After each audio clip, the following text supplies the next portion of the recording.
empty the chamber on them. And how do you do that? 4 to 6 seconds, point A to point B, everything you got. Everything you got. Turn that shit up. Let's go. Welcome to the Morning Scoop Victory Monday edition. The Buckeyes dismantled Arkansas State 45-12. It wasn't much of a game. It was as Bill Greene says, the normal Ohio State noon snoozer. It was exactly that. We got Toledo this week, but I've got Bank and Nevada on the line. We're going to get their thoughts on the game. But real quick, as always, thank you guys so much for subscribing to our channel. Our channel is blowing up. We're about to pass 16,000 subscribers. Thank you guys so much. Leave us a like. I want your game MVPs down in the comments. Who are the game MVPs? And what do you want to see the Buckeyes improve on it this week versus Toledo? It is another non-Big Ten opponent, a lesser opponent. We should have a significant point spread advantage, but you never know. We'll see how it goes. And without further ado, I'm going to bring in my main man, the Bank and Nevadabuck. Nevada, I'm going to start with you. Give me your high-level thoughts on the game against Arkansas State. I think that the guys, it was all right. It's a noon game. We got the win. Not too many injuries. But what were your thoughts on the game from Saturday? Well, I just think in games like that, you just think, goodness, that you're not Texas A&M or you're not Notre Dame or one of those teams that got upset by those big underdogs. And I think Ohio State did what they had to do. As we talked about, the game was going to be a little bit. If you believe in letdowns, then the Notre Dame game on that Saturday night was certainly an emotional opening game for Ohio State. With the night game playing, you have a little bit of a moderate short week, and the crowd was down, the kids were down a little bit, and so I thought that that the game played out pretty much. I think I had it at 49-21. It ended up at 45-12. So I think it ended up pretty much the way that I thought it was going to. But I think this week, I think Ohio State will get it cranked back up a little bit and see if they can take another step on both sides of the ball. Try to show a little few more things that they're implementing on the defensive side. Show a few more blitzes just to give some of the Big Ten teams something to think about. But as you said, no upset, didn't have anybody injured, so that's always a successful weekend in my book. Yeah, I completely agree with that because you look at Notre Dame and Texas A&M and some of these guys, they would give anything to be in Ohio State shoes, slogging through a 45-12 win. Bank, you called it the noon snoozer, the old Youngstown State, one of these, and but at least it wasn't Appy State. But what were your thoughts on the game from Saturday? Yeah, I don't get too wrapped up in this kind of week-to-week stuff. You have to win, and you have to have nobody get hurt. And that's really, this wasn't even, you're in the stadium and you're in front of people, and that's great. But there's more competition going best on best in practice on a Tuesday than what you got from Arkansas State. I mean, they're one of the worst teams in one of the worst conferences in the country. So it is what it is, from their behalf, I thought Butch Jones did a really good job of having his kids prepared. Butch can coach. Sure. I love the quarterback too. James Blackman was a high-level recruit, signed with Florida State a couple of years ago. That guy's better than most of the quarterbacks in the Big Ten. He was good. The little receiver who they listed 5'5", 140 pounds, the Flemings kid, was amazing. So they had some things out there that challenged Ohio State. I don't think Denzel Burke wants to try to cover that kid again. So, it was a good game to watch. I loved, for me personally, because I ranked him so high, to be selfish, I love seeing Tommy Eichenberg continue his great play. And then those young D linemen, we raved about them last year that, they're going to be good. Well, they're good now. Mike Hall, Tyleik Williams, JT Tuimoloau, and Jack Sawyer. Those are your best four. Those guys, they're animals. I mean, and they're ready right now. They're not young anymore. They're not going to be good players. They're good right now. So I like seeing those guys get the majority of the reps. When you do play Wisconsin, Iowa, and those are the guys I'm playing out there. And I know Zach he is what he is, but I don't think he's one of their top two defensive ends. So we'll see. I mean, it was a great game to win, get a lot of guys get time, and hopefully do the same thing this week. Yeah, and if there was one thing I'd like to see more, I'd like to see more sack production. That's one thing that when I saw Right. they had a 6'3" Yes. left tackle, I was like, oh my god, a 6'3" left tackle versus JT with those little short arms and Jack. I thought we'd Yeah. get 7, 8, one of those seven, Right. like when we played Akron, we had 10 sacks last year, and I'd like to see the production go up against Toledo this week. They actually have Vinny Scurry, a Perry kid, playing guard, Yep. so Yep. I'll be rooting for Vinny, but I still want Toledo to Sure. lose, but.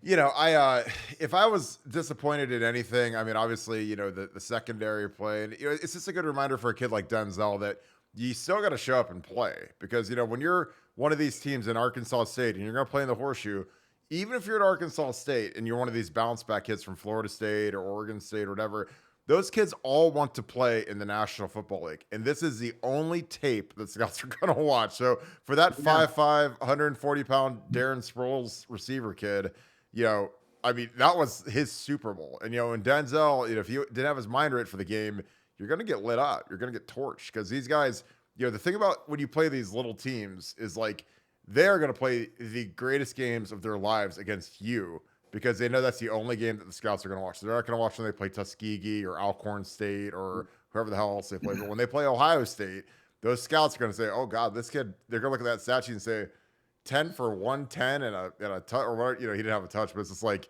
okay, let's watch this kid. He's probably on the radar now. I'm not saying he'd ever make a camp, but hell, you never know. I mean, if a kid can tear up Denzel Burke, who's a preseason All-American, you never know. So I'm going to swing it back to you, Nevada. This was a wild weekend in college football. What was the biggest surprise to you this weekend? There's the A&M loss. There's Notre Dame. Scott Frost getting whacked 3 weeks before his buyout drops by $7.5 million was shocking. But what was the biggest surprise to you this weekend, Nevada?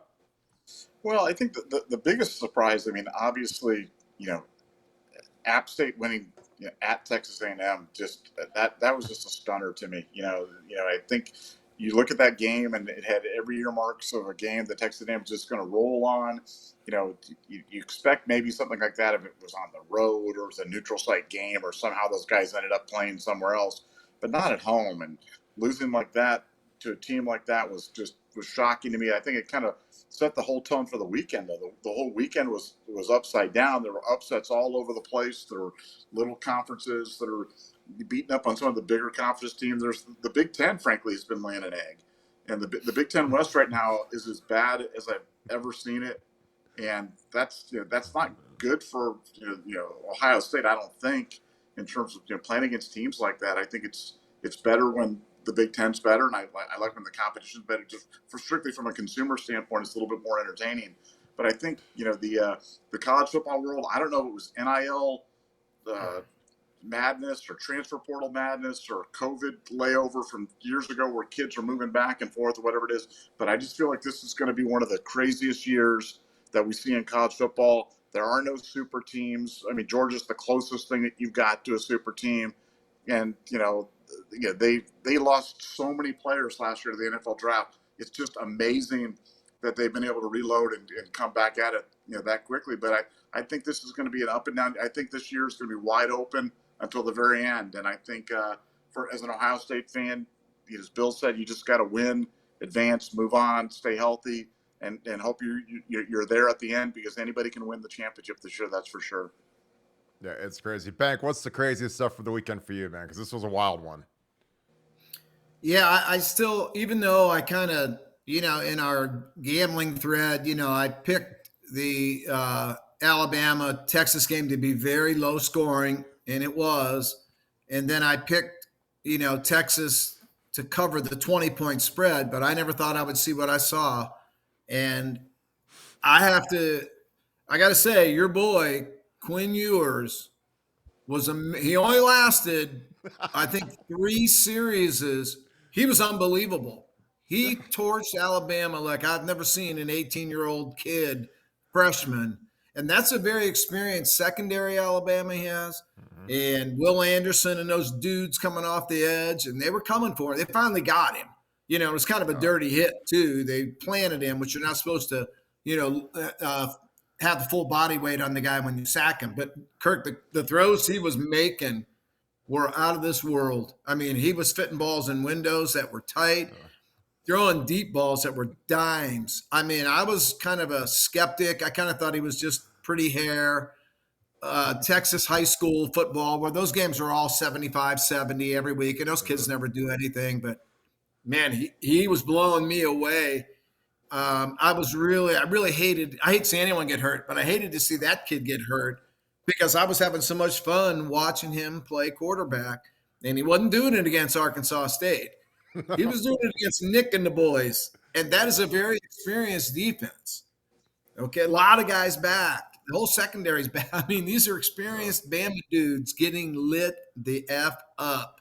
So, that might have been the most surprising thing to me on the weekend. And then they go to the second guy, Card, and he has some experience, but they easily could have, should have won that game, and I mean, that was a heck of a game. That was probably the biggest shocker to me in a day just full of shockers all over the place.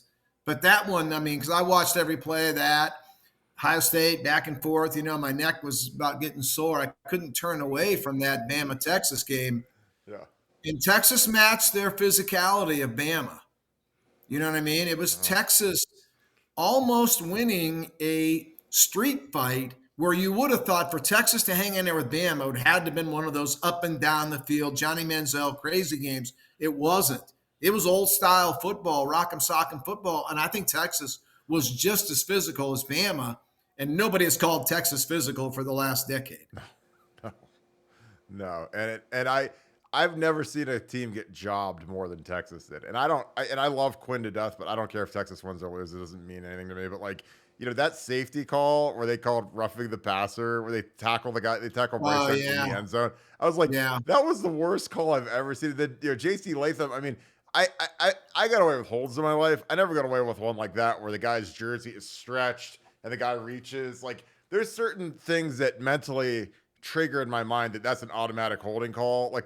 I've just seen it as a coach. I've seen it as a player. When you rip that jersey and that guy's trying to run and they get that stretch, that always gets called, and it didn't get called. So it was this again. And it was It was right at the point of attack, too. It wasn't on the backside. It wasn't in the middle of the pile. It was right at the point where Bryce Young was running. I mean, I don't know how you missed that. I mean, oh, God. Yeah, some of those holding calls, the things that happen inside the trenches when the play's on the boundary, you're going to miss that. This one was right at the point of attack. Yeah, and it's funny because people will laugh and say this is like one of those easy Ohio State electives, but probably the best class I ever took at Ohio State was they said, well, there's a 2-hour officiating football elective. That's like the class more golf and AIDS awareness. But I learned more about what I could get away with as a player from the actual officials. These were high level MAC officials teaching the class. And I was like, if I'm when that guy's looking down the line and you're running the zone play, don't get your arm here. If you get it here, or if you get it here, then you're good. But so, I mean, that was a great class. So they taught me that stretch. And when the guy's trying to get away, they call that every time. So that was actually a really good class, even though people laugh that I took that. Nevada, we're getting into Toledo.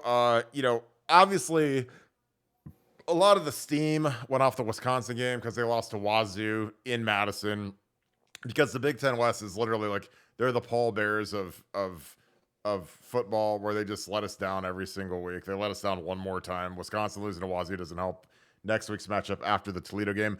What do you want to see Ohio State get out of this Toledo game coming up? Well, I just want to see them sharpen some things up. I want to see a few less penalties. I'd like to see a few less just kind of bonehead plays on special teams, and as you mentioned, the pass rush needs to cook it up a little bit. Would love to see Stroud start working to the outside with the running backs a little bit more. Maybe work some of the screen game in with the right personnel. Do some of the little things, tighten up the little things that you're going to need to do to win as we kind of get into the big boy football games down the stretch. I think there was, the great thing about games like Saturday in the game against Notre Dame was there were enough mistakes for the coaches to stay on the kids. Nobody at Ohio State is going to be getting a big head, after the performances the last 2 weeks. I think there's a quiet confidence about the team, but there's also enough of the coaches in their ear about mistakes, big mistakes, little things that we can tweak that but you like to see them improve. You want to see, they talk about the biggest improvement being from week 1 to week 2. Well, I like to see them take another step from week 2 to week 3 and improve on some of the things that they can do, and that includes the play calling and the fuller implementation of some of the defensive stuff. So it's on the coaches as well to improve, and I think that's got to be the name of the game for the Toledo game. Yeah, Bank. What about you? What do you want to see improve from Arkansas State to Toledo? What are you trying to see out of the staff and these players? Yeah, you'd kind of hit on it with the sacks. They dropped back 50 times, and there were 2 sacks. Now, Jim Knowles did not dial up the blitzes he had against Notre Dame. They played pretty vanilla, but still, JT Tuimoloau and Jack Sawyer and Mike Hall, there should have been more than 2 sacks with 50 dropbacks. So, and then the byproduct of those sacks are going to be turnovers. In Ohio State right now, they have not gotten 1 turnover yet defensively, and that has to change. They have to turn people over. So, that's what I want to see defensively is just a lot more heat. And Toledo can throw the ball. Jason Campbell's got a great concept of the passing game. They're going to spread Ohio State all over the field. So they're going to have to cut. You're going to have to defend sideline to sideline. So it's going to be fun to see. Can Toledo beat Ohio State? No.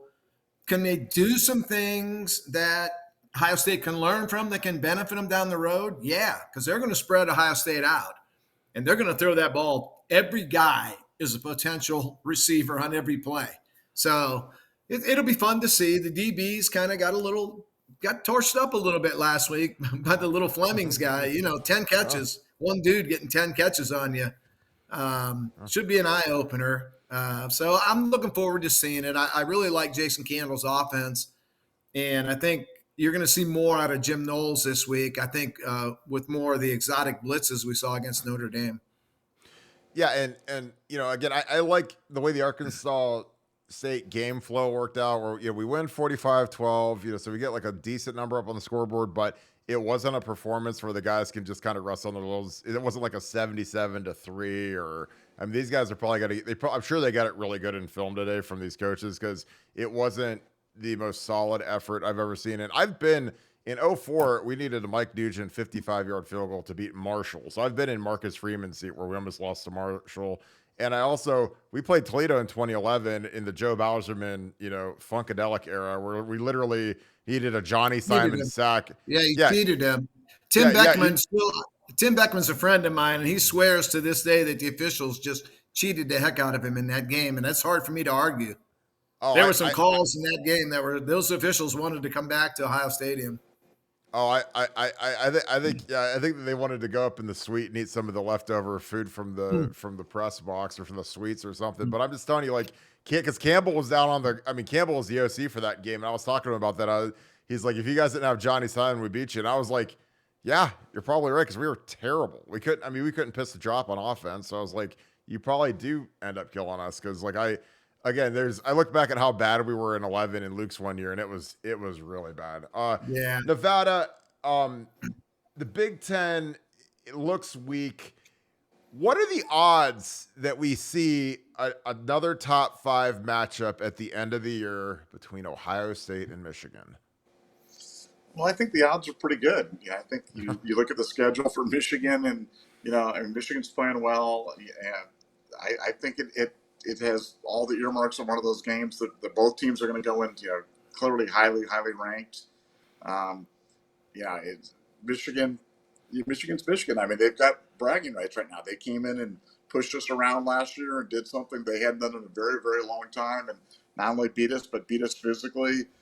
Kind of changed the narrative a little bit about Ohio State, or I should say set the narrative about Ohio State in terms of not being able to play that bully ball.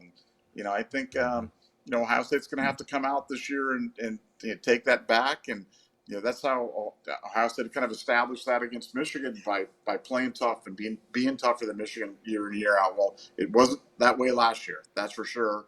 And, this year, you got the game back in your home stadium.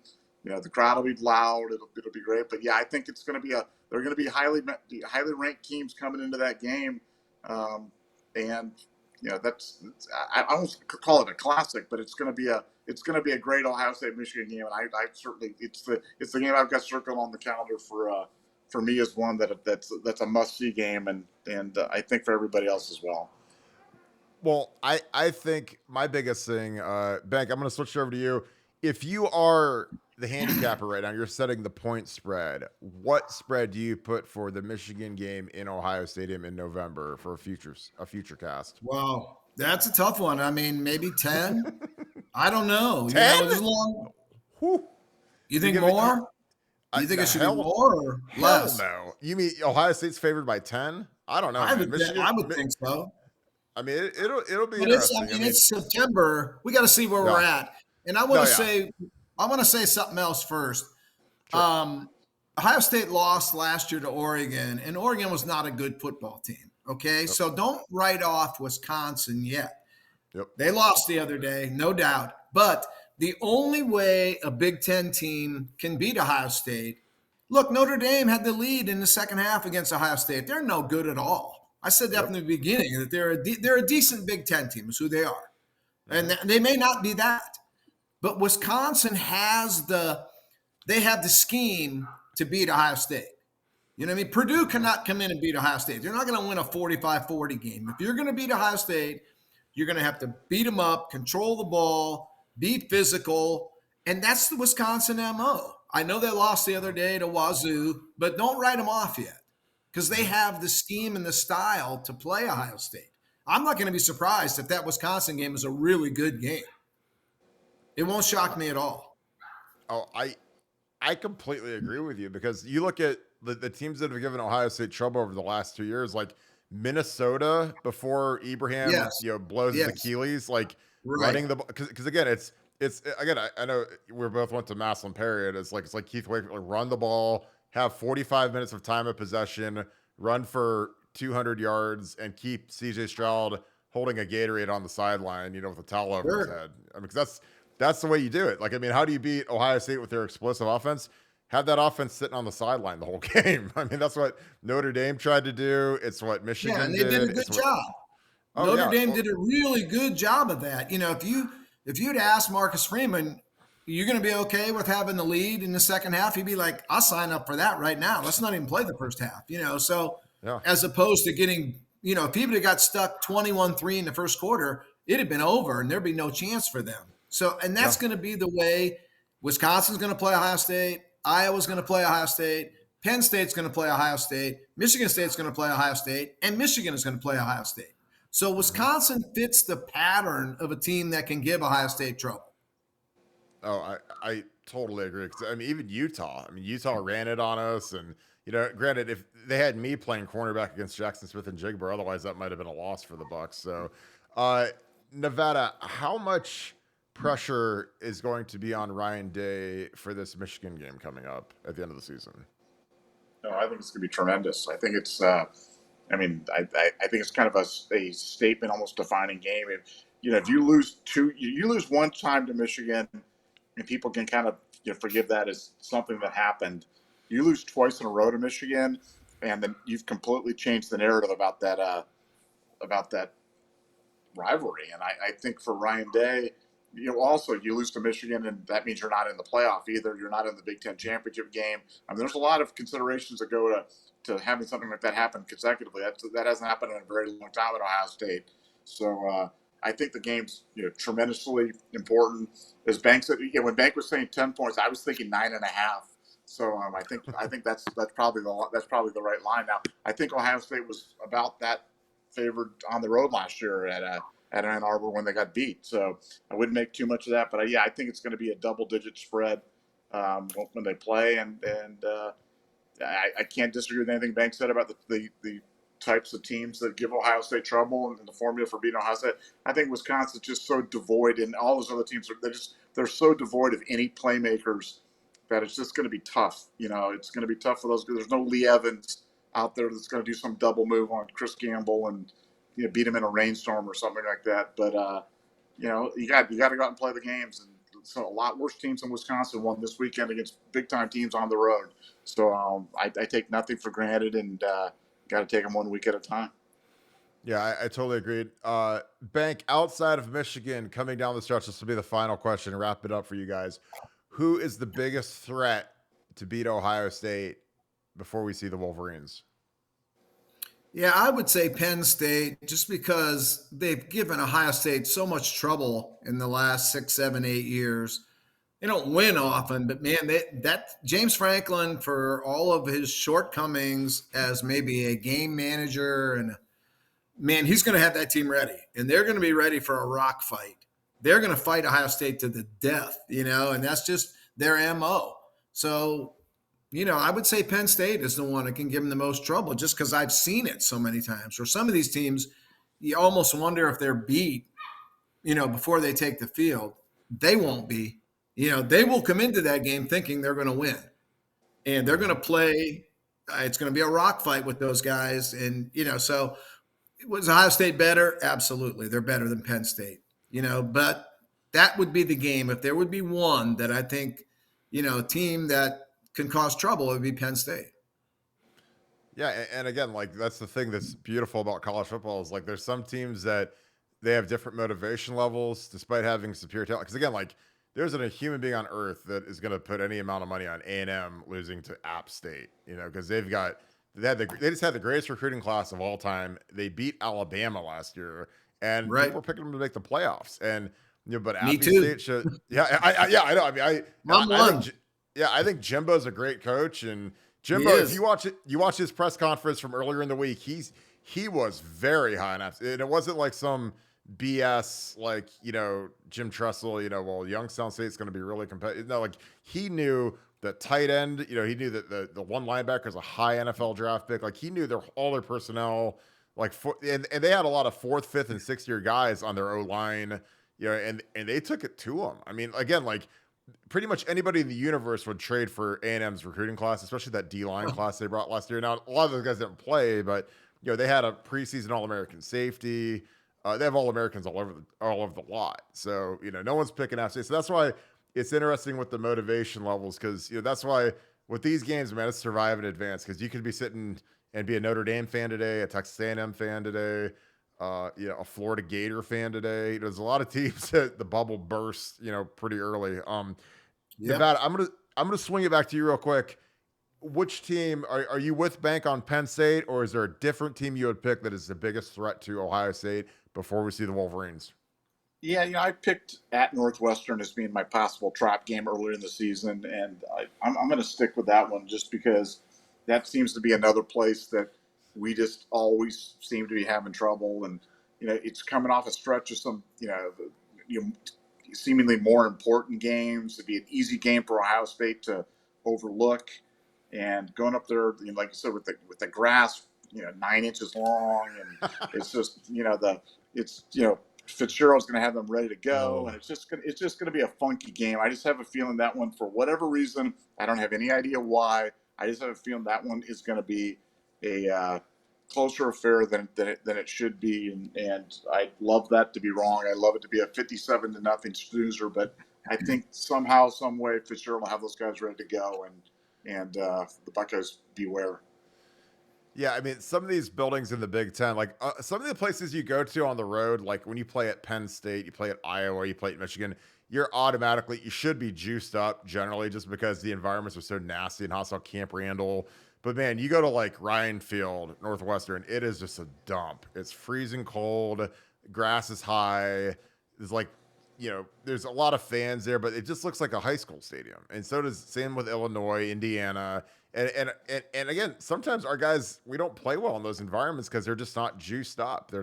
It's not the shoe. It's not. So I could totally see that because I've been there as a player and a coach. I'm actually lost to Northwestern in 2004, which was awesome because they hadn't beat us in 33 years. So we were lucky enough to lose to them out there in overtime. So, well, with that being said, I'm going to wrap this thing up. Any final statements? Start with you, Bank, and I'll throw it back to you, Nevada. Big week ahead. Big week on the scoop. Anything in college football you want to get off your chest before we wrap this thing up? Yeah, I have to mention that Iowa State, behind our boy Matt Campbell, finally beat Iowa. He scored 10. They only got 7. Go Cyclones, go Matt. You know, in all seriousness, I mean, he has not been able to beat them. And I know Yeah. Iowa's not very good, but there have been a lot of years where Matt's had the better team and come out of there with an L. So I was glad to see him get that win. I didn't predict it because when you lose 100 years in a row to someone, you think it's going to be 101. But that was actually a big victory for Matt. And now we look to see, if they can finish 7-5 or 8-4, is he a candidate for that Nebraska job? I That's got my attention. I see. I think I don't know. I mean, he's turned down the New York Jets. He's turned down the I know. Detroit Lions. So it's like, I mean, when But you're turning college down, football's changing. College football's yeah, changing now, and that Big 12 is going to be. It's not the Big 10 and it's not the SEC. This is his chance to get into the Big 10 with a traditional power, and he would eat that stuff up. He's like Jim Tressel in a lot of ways. I don't know, but if they go 3-9 this year, then Nebraska's not hiring him. But if he has a 500 or better season, man, I think that's a job he would have to look at. yeah. I mean, they have an incredible rendering. It's like a $200 million football facility. I actually saw the renderings in like 2019. Like Nebraska has money. Like, I mean, that's like, Omaha's got some money there. So it's like, if they want to go get Matt, and I think that like Lincoln is a kind of job that he would want because it's, I think so too. It's Midwest, with Family. NIL, like, yeah, family with NIL, like, the geography changes. He's a great recruiter, super energetic. His wife gets it. Shout out Erica. I've known Erica since I was 12. So, I think that would be. I think he'd be a great fit there. Now, I do too. I never in a million years would have thought Scott Frost would face plant like that after what he did at UCF. So, I don't know if Frost can't win there, you never know. It's like I don't know, because it's just when you don't have any recruiting in your backyard in Nebraska, like Nebraska high school football is just not a thing. So it's like that really is a tough job. But hey, you never know. Nevada, any parting shots as we wrap this thing up? This is a great episode. But the state of college football, anything on your mind you want to talk about? No, I just think for Ohio State fans, don't be too hard on Denzel Burke. I think he's got a little bit of an injury problem. I don't think they're really advertising that a whole lot, and I think he's playing through it right now.